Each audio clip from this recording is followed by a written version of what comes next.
Connecting with Purpose is about doing what matters most in a time when our families, workplaces, and communities need us. This show from Purpose Views presents honest conversations about what's possible when we invest in helping our people be their best, purposeful selves. You'll hear the challenges of making those investments and tips for reaping their rewards. This show is designed to help people-first leaders like you create the impact you seek. Let me introduce you to the purpose-driven and real-talking hosts, Mark, Neil, and Nell.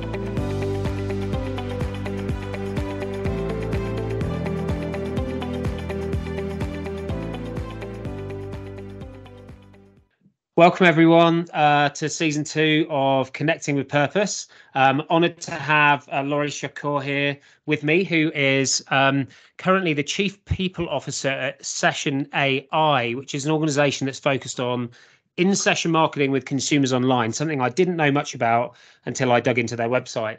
Prior to this, Laurie's been dedicated to people across all sorts of areas, from utilities to banking, to advertising. So now very much in this sort of digital, real-time space of understanding both known and unknown visitors to websites that increases the conversion rates to a whole nother level. So while that is a little bit over my head, I would say the connection for me here is that every successful technology business that's been both successful, scalable, and sustainable has to have brilliant people operating within it and operating within a culture of belonging and engagement. And ultimately, that is where Laurie comes in to polish this off and enable it all to happen with the people there. So, Laurie, really excited to dive in and learn a bit more about your approach to people and what's worked and what's not, and sort of the intersection between people, purpose, and performance. Thanks for being here.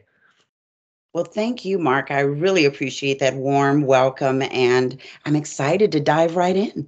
All right. Well, to that end, then, we traditionally kick these sessions off with a bit of a rant. It just enables you to get anything off your chest that you feel. We're talking about purpose here and this sort of inside out, people, soul-based approach to purpose and how that can truly drive value in businesses.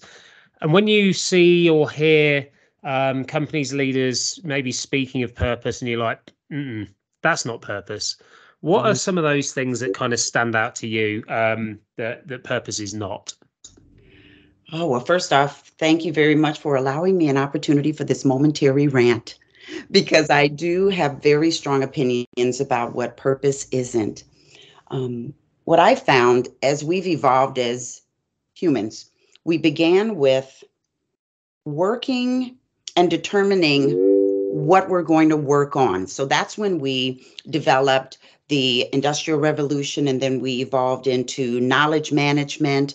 Really, what would we work on? That's how we organized ourselves. And then we moved into perfecting and improving that. Most recently with the pandemic, our opportunity was where and how we worked. So for decades, there was an expectation that we would be in office, in person, doing what it is we do.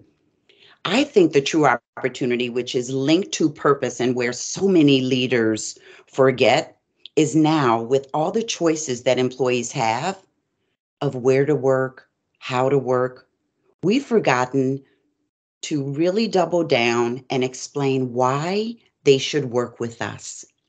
Mm-hmm. So purpose, why should they work with us? And it's very simple as an equation, because people do need economics and money. But we found that you can make money now. The whole industry called gig life, side hustle, has allowed people to, if you will, make money and not have that earning potential linked to their purpose. And that's what corporations have to solve for. How can they truly attract individuals and align that attraction with what's purpose-driven? And so how do we do that as a company? We're clear with our policies, procedures, and processes so that there's transparency and employees understand what they're signing up for. There could and should be, in best practice companies, an opportunity to really define the value proposition. What is it employers will give employees other than compensation to show up. Employees now are asking for development. They're asking to be seen as individuals and have a sense of belonging, an opportunity to innovate, create, and bring their best selves forward. Now, there's no ironclad recipe, but going into a mindset of recognizing that's what employees need to really want to contribute and to define their purpose at that particular company, I think that's a good start. Having transparency, openness, and clarity of what it is we can give to our employees. What's the employer value proposition? We often ask employees, what's your value proposition? What do you bring to us? I think companies should turn that upside down and ask themselves, why are we compelling? Why would someone want to have a meaningful experience here and contribute? Yeah, I fully get that. And to summarize it, essentially from an organizational perspective, it's about being clear with our prospective employees about what we're about and being clear with what they'll get out of committing their time and energy and life to this company, what they're going to get out of it.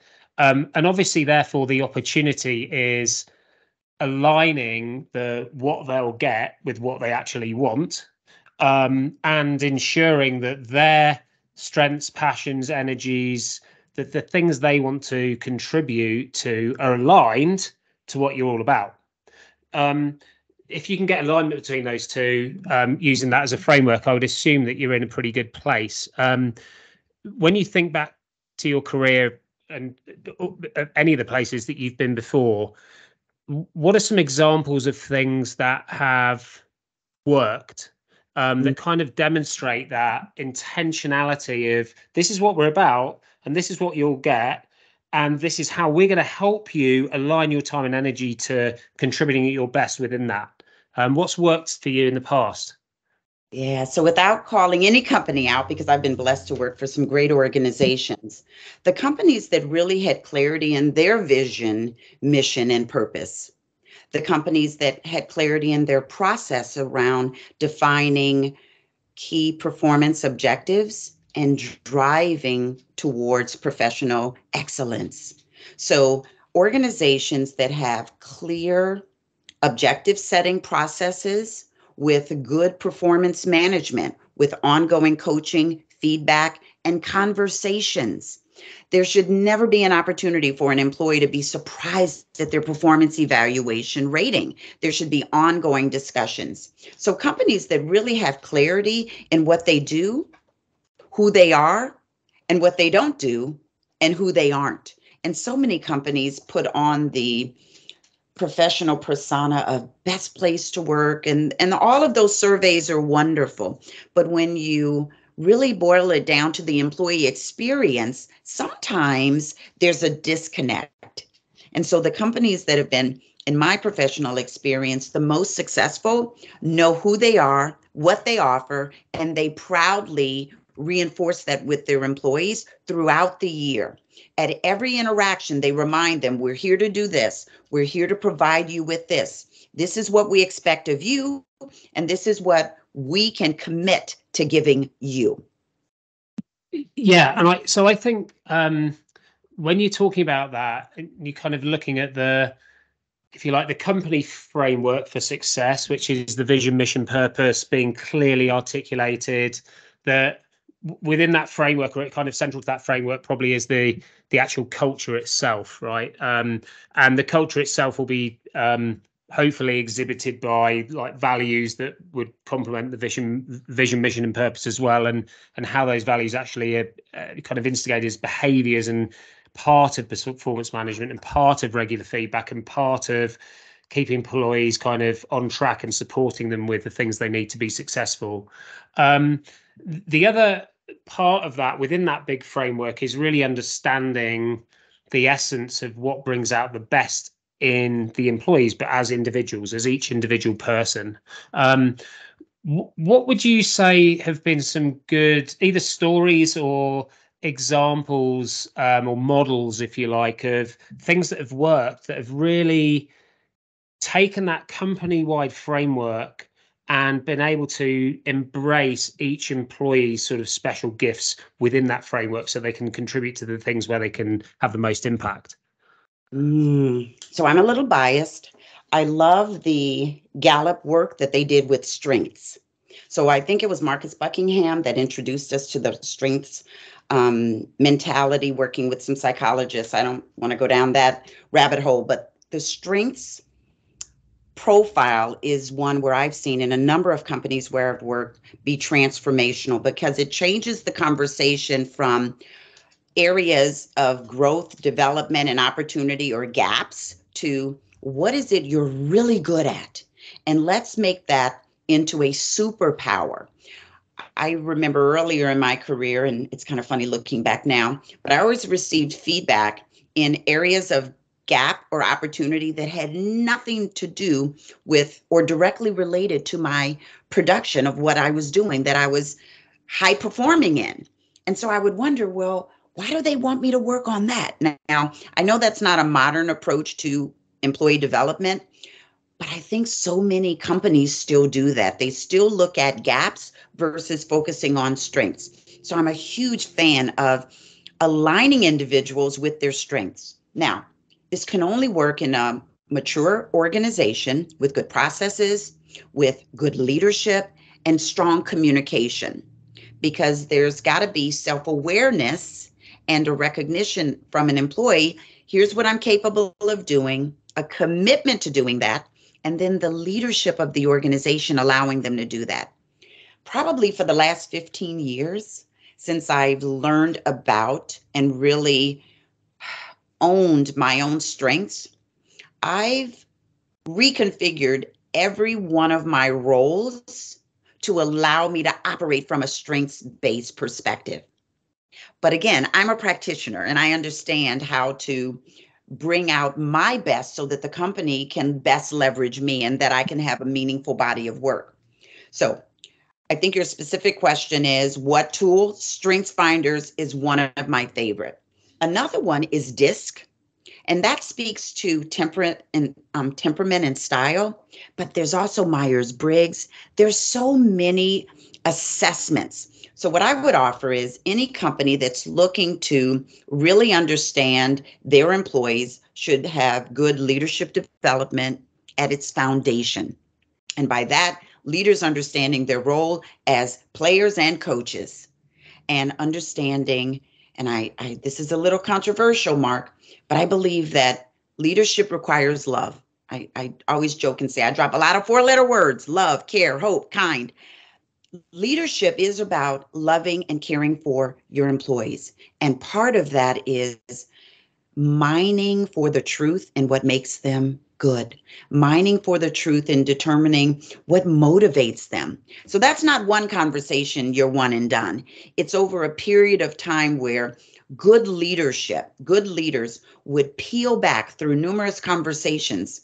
And so it takes time, it takes commitment, but it's worth it.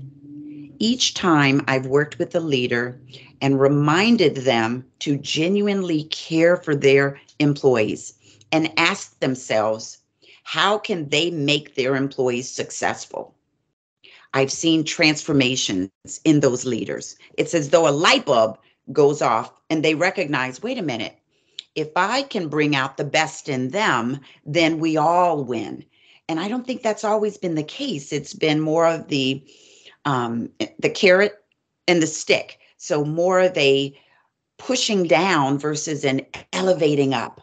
And so I think any sort of assessment tool that would promote conversation and deep conversation on meaning and values and what individuals enjoy doing. Last thing, I believe in self-awareness and understanding the best work that brings out my strengths, the best time of day, right? So Monday mornings probably aren't the best time for many people to have strategic, in-depth meetings on topics. So maybe recognizing the rhythm of your employees as well is another key. And I know I'm on a tangent here, Mark, but I'm just so passionate about this topic. And I think that there are numerous tools, there are numerous frameworks on good leadership, but it all boils down to caring. There's no tool out there that can replace the genuine care that a manager can show or demonstrate to their employee through conversations and asking about ambition and contribution to the company and their definition of meaningful work. Yeah, and we had a chat a few weeks ago, and I can't remember if this is your personal kind of leadership framework. I think it is, but the first word is compassion, so it speaks to care, right? And your framework is core, which was compassion, optimism, resilience, and enthusiasm. Talk to me about well, firstly, whether that is your personal like leadership framework, etc. And how do you see, if I was to say purpose plus core equals what? How do you see that? How do you see those two things playing out together? Purpose and core. What's the relationship between compassion, optimism, resilience, and enthusiasm with purpose? Thank you for remembering. And yes, that is my leadership model. And I'll share, I came up with it after going through. So I've been studying hot yoga for the last 8 years. And last year I decided to challenge myself and get certified. And the program that I am affiliated with is Core Power Yoga. And one of their principles is everything resonates with your core. So your balance, your strength, it's all from core. And so I came up with this framework because, in my humble opinion, there's so many leadership models out there. But if you don't have, as a leader, compassion as a foundational principle, optimism, resilience, and enthusiasm, as you said, that with purpose can really help drive clarity, execution, and delivery. You can apply any leadership model with my core principles and you have success. Because what we learned through the pandemic and now post-pandemic is employees are demanding to be seen. And that seen comes through the empathy and compassion that we demonstrate. There was a time when we didn't talk so openly about mental well-being. We didn't talk so openly about challenges that employees may be experiencing. Now, every people leader needs to be aware that their employees are showing up and those challenges and life obstacles don't just get left at the front door. We bring them in our everyday. And so there's got to be a compassion. One of the things I do, and I encourage my leaders to do, is a check-in with every meeting. And I did this even prior to pandemic. How are you feeling today?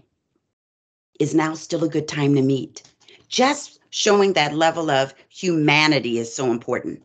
And then the optimism. I've had some really great leaders, but they were Debbie or Daryl Downers.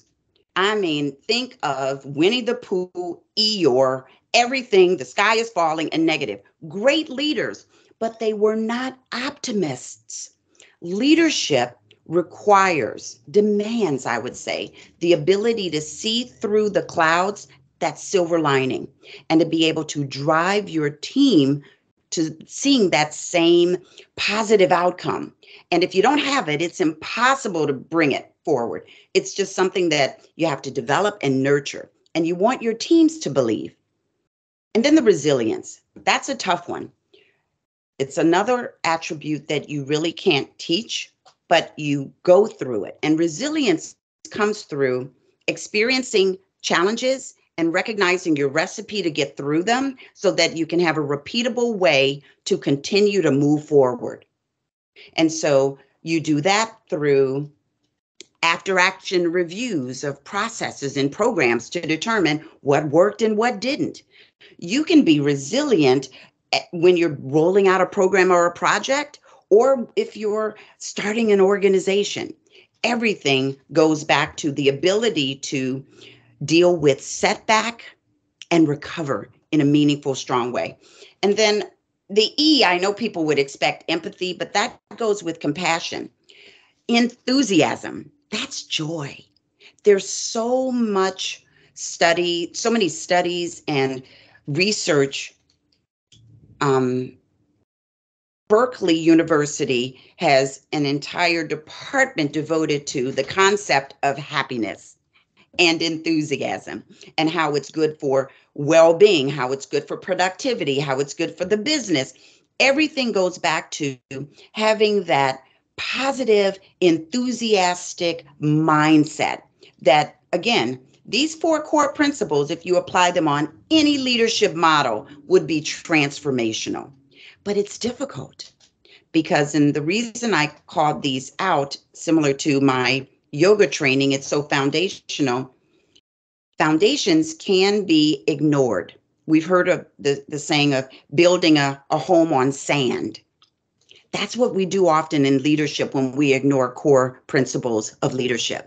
We may have clear strategy. We may have what we view as communication. We may have a great plan. But without those four key ingredients, you only go so far with truly engaging your employees. Last thing I'll say on this. Leaders that recognize employees are humans and not just an employee number are those leaders that really have a purpose-fused environment that they're driving. You asked, what does purpose plus my core give you? Enthusiastic, happy employees. Success. Love it. You Enthusiastic, happy employees and success. Yes, you're winning and people feel that they're winning. And it's just an overall good feeling. And I've seen this in countless organizations that I've worked with that have demonstrated their care and compassion. I was lucky enough during the pandemic to work for a company that really did lean in with compassion. We literally named, if we had to let people go, I came up with the term compassion pay. Now, in no other time in the world would you think that if you have to terminate someone, should you give them money? But I was blessed, and there's no other word.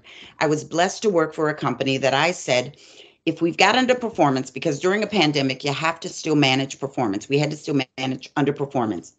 If someone was underperforming, instead of putting them in a situation where we really didn't know at that time what the world would look like from an employment perspective, I recommended that we give individuals compassion pay.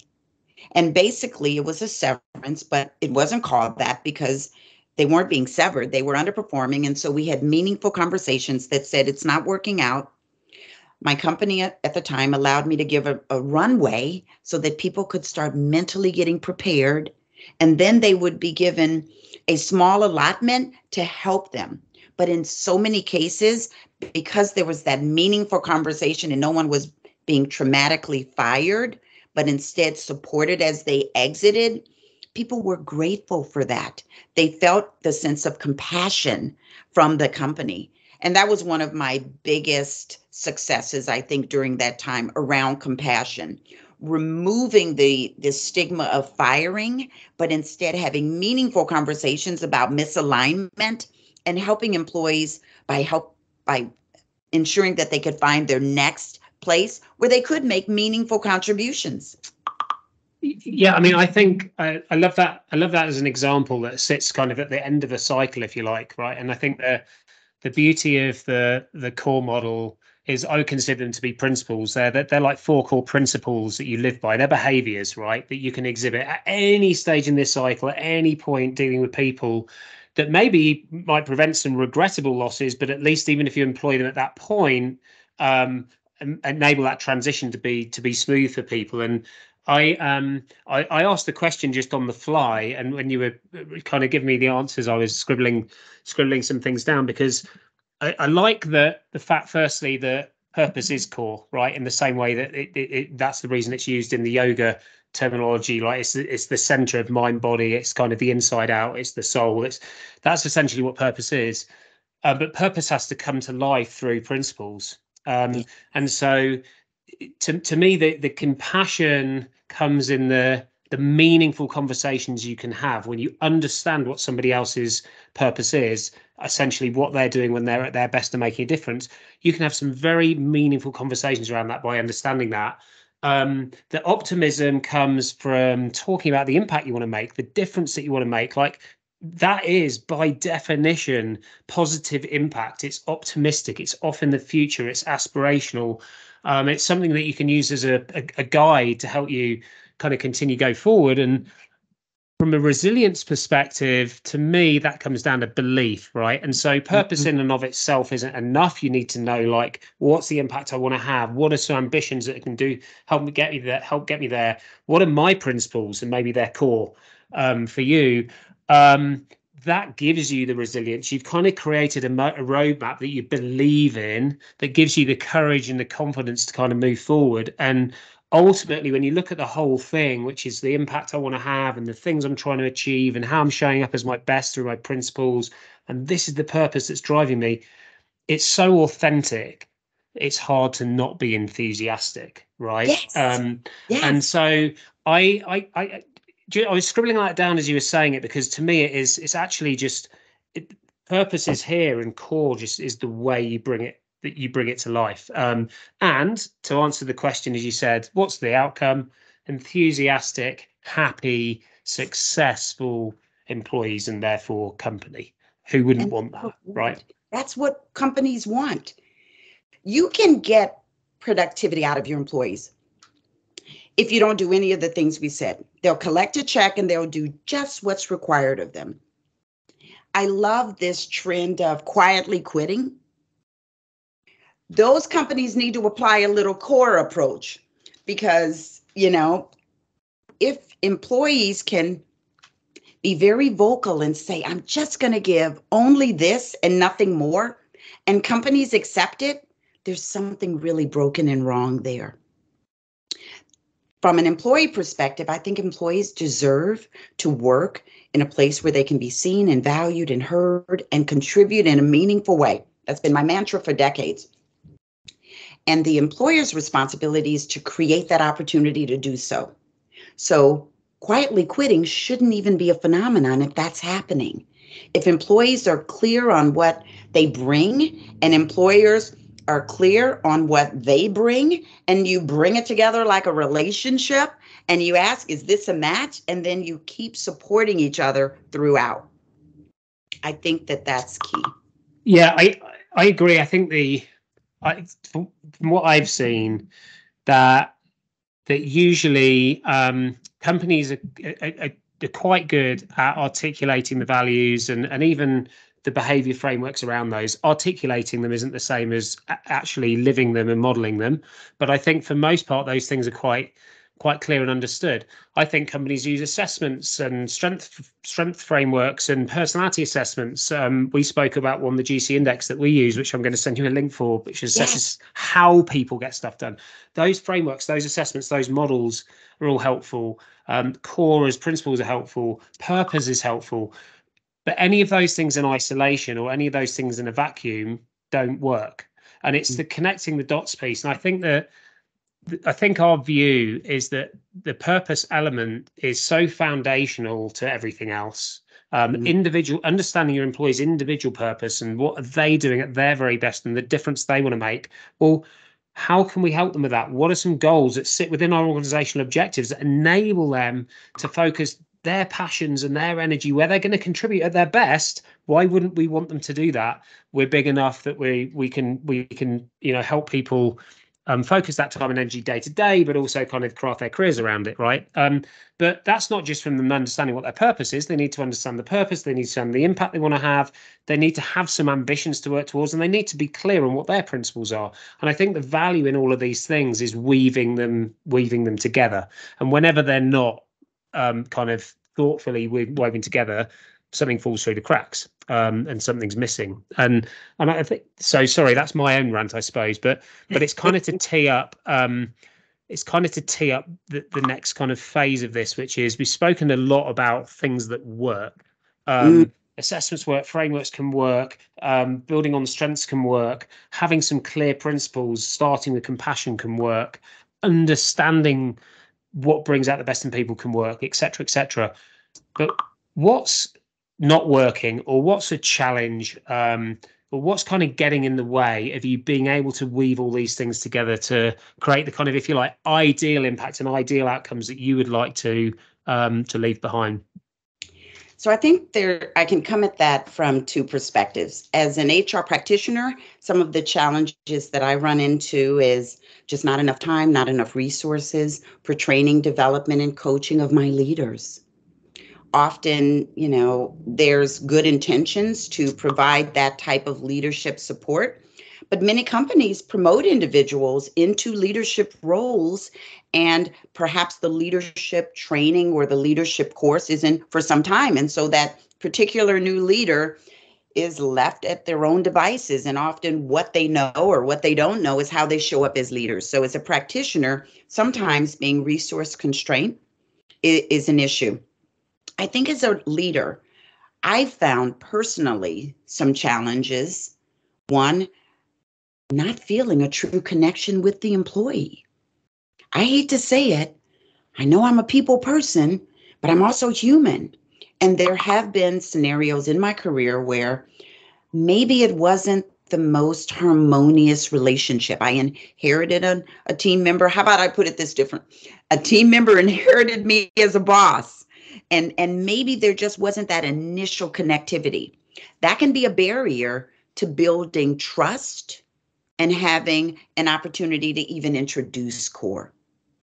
I think also I've seen challenges when we move so quickly as leaders with our assumption because we think we may know more. And the moment we do that, we lose our team. The moment we move in the absence of soliciting input and feedback and insights from our team, and we make decisions without that, and we go back to them, we've lost them. So it's difficult to go back and rebuild. I think the third and final is underestimating the power of it and just not doing it. So early in my leadership, I'm the first to admit I wasn't compassionate. I know that sounds really hypocritical from where I'm standing now, but I've been in the industry for a long time, and there wasn't a certain amount of compassion demonstrated towards me. I didn't know what compassion was. It was only in the most recent leg of my professional career when I recognized personally that I needed more compassion from my leadership because I had challenges, that I realized, wait a minute, there's an opportunity for me to see my team. And again, as I matured and went from being an individual contributor without a family to being running a household, having children, we show up differently when we have different outside or personal requirements on us. So I was a different employee, earlier career stage, single. The person that shows up today with more responsibilities outside of work, I require a different level of compassion and care because I just show up differently. And so as a leader, we need to recognize that. And I know I've not always recognized that every individual is so unique. Every individual has their own experience. I think as leaders, we sometimes have blinders. I know I did. I had bias, I had blinders, and it's the most challenging thing to do, but the most rewarding thing to do if as leaders we can be mindful enough to hold up the mirror and recognize that we have those bias and limiting beliefs and sunset them just for the moment and try to get to know our employees. I recently joined a new startup, and I'm excited because it's the smallest organization I've ever worked with in my career. We're 103 people globally.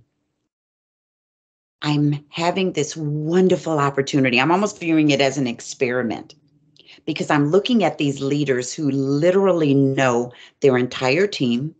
They know across the organization what everyone is capable of doing. We know everyone's strengths, and we're holding everyone accountable. It's almost masterful. There's no place to hide. as leaders. We are held accountable for results, and we drive those results through a team that's very visible and very transparent. And so I'm excited because each and every day we have an opportunity to demonstrate core principles, and we're doing it. And it's fun. Yeah, I mean that is awesome, isn't it? And then the opportunity that creates to grow and to continue to embed that as part of the growth. And then I'm sure there comes a point, which is probably like 300, 400 people, where you probably have to like revisit some things because that connectivity isn't as natural anymore, or just not as physically possible. So what do you need to do to fill in some of those gaps? But like the longer you can kind of build with those core principles, that the more effective things are going to be. I think I was just interested with the last comment you made on kind of the underestimating the power of it, because I think there's a natural kind of development cycle that any personal leader, if you like, goes through, which is largely exhibited by how they show up kind of from here out, right? And for I would say most successful people from my genre and before, it's just been focus, work hard, be disciplined, and you'll be successful. And for a lot of people, that holds true. There's about 20% of leaders that are genuinely just all about impact and people and making a difference, and the essence of sort of the human element that, for whatever reason, like exhibit those characteristics earlier on. And my hypothesis is that everybody has that on the inside. Like everybody wants to make a difference. Everyone wants to do something good. Everyone wants to be at their best. It's just not necessarily what people know how to do, or it's not necessarily what's driven their success. So when you have people that are underestimating the power of this, and the power of purpose, the power of understanding how to get people working at their best, the power of operating these core principles, regardless of what stage they're at, do you feel like it's actually in there? And if it is, how do you unlock that for people that maybe don't quite get it? Oh, my. So now you're talking like John Cotter, the Harvard professor that has done numerous decades of work on leadership. Is it something that we're grown or we're born with? Is it nature or nurture? I think it's both. I think that you're absolutely correct, Mark, that we are, each and every one of us on a human level wants to do right. But the leadership piece is a choice, because what we may want to do we may not have the tools, the strength, the capability to do it. I've not met one leader that, if I were to describe them as an underperforming leader with some gaps, that said, I don't know what I'm supposed to do. They always know, but it's, I can't, I don't want to, I'm incapable. And so I think that it begins with desire. I think it begins that compassion with yourself. I wasn't always the best leader.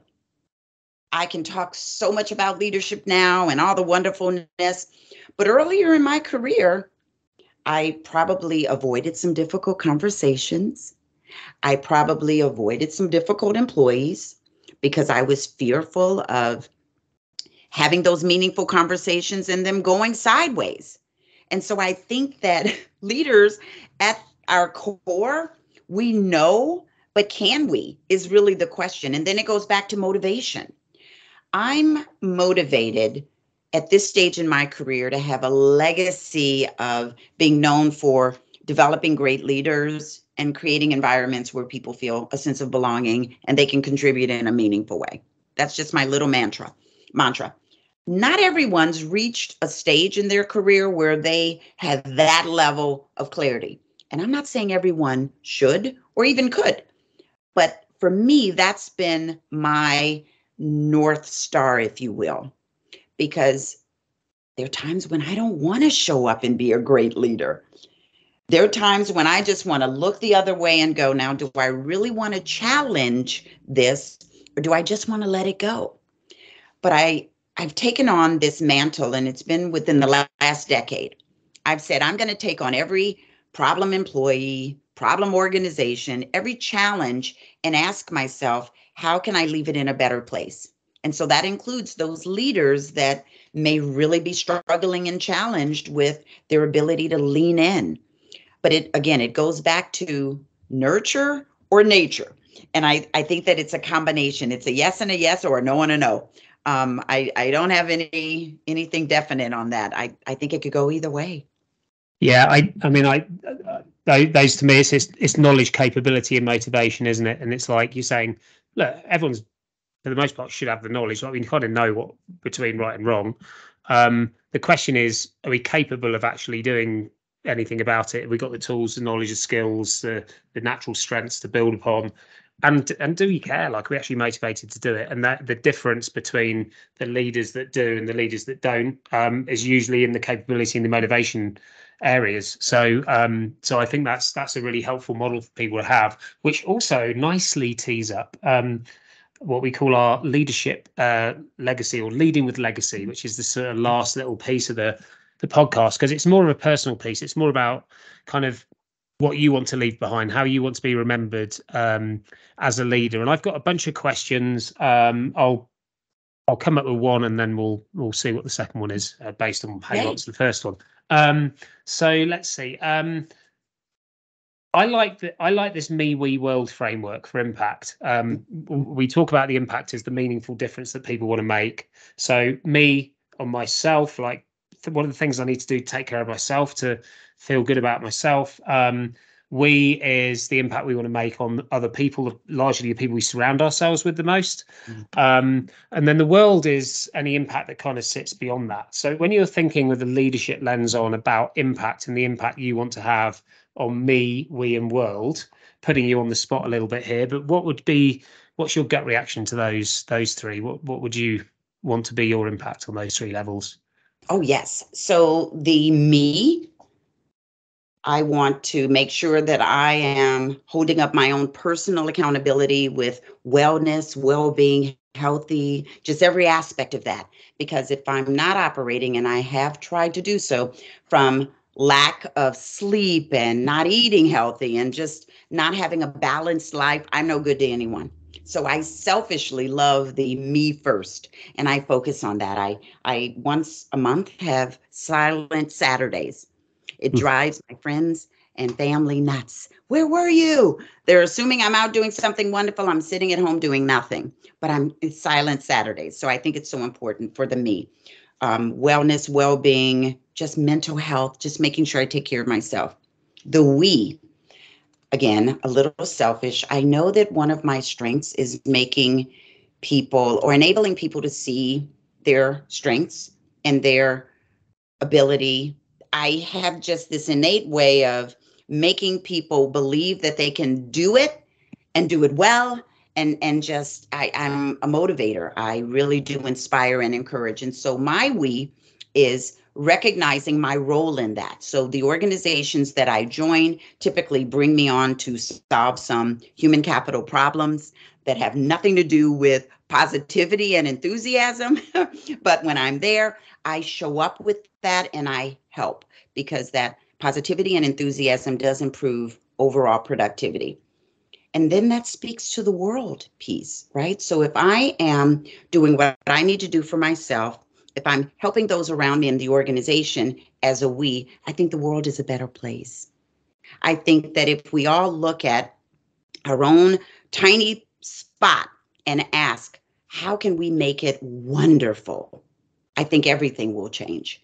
But we just don't have an opportunity to do that. Yeah, I love that. I like the connectivity between the we and the world, and operating in organizations when the organizations can do some good in and of themselves is where you can have that world impact, right? None of us can do it on our own. We have to do it through other people. So thank you for answering those off the cuff.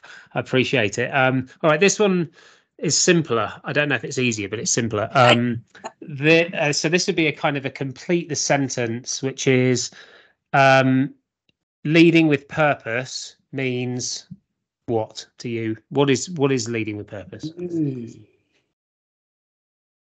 Leading with purpose means, to me, having clarity in what it is I think, feel, and do, understanding my impact on those around me, and the importance of owning my contribution. Accountability is so key. Leadership is all about accountability. I often say that leadership is a combat sport, just like parenting. You've got to be all in. You've got to care unconditionally. So often we don't, again, I mentioned those four-letter words. Every organization that I've worked for, and my family can attest, they say, you love that company. I do. I have to. That's just my own individual DNA. I have to be madly in love.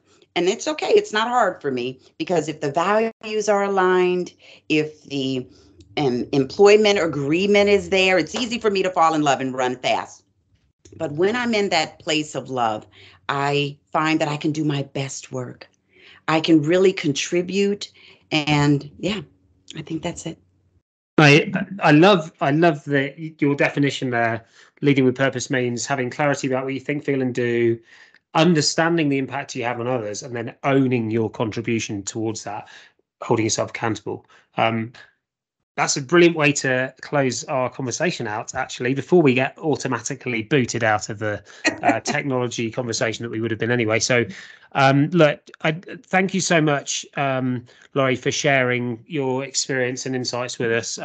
It's been really fun to catch up with you today, and our prior conversation as well. And I think we've captured some great stuff that'll be really helpful for other leaders to sort of compare to and look to put into practice. So thank you again for committing the time to this, and for all the insights you had. Thank you so much, Mark. It was my privilege and honor to be here with you today. Thank you. All right, you're very welcome. Bye. Bye. We're energized about this journey and hope you choose to join us. Click the subscribe button now so you don't miss out on all the actionable wisdom to come.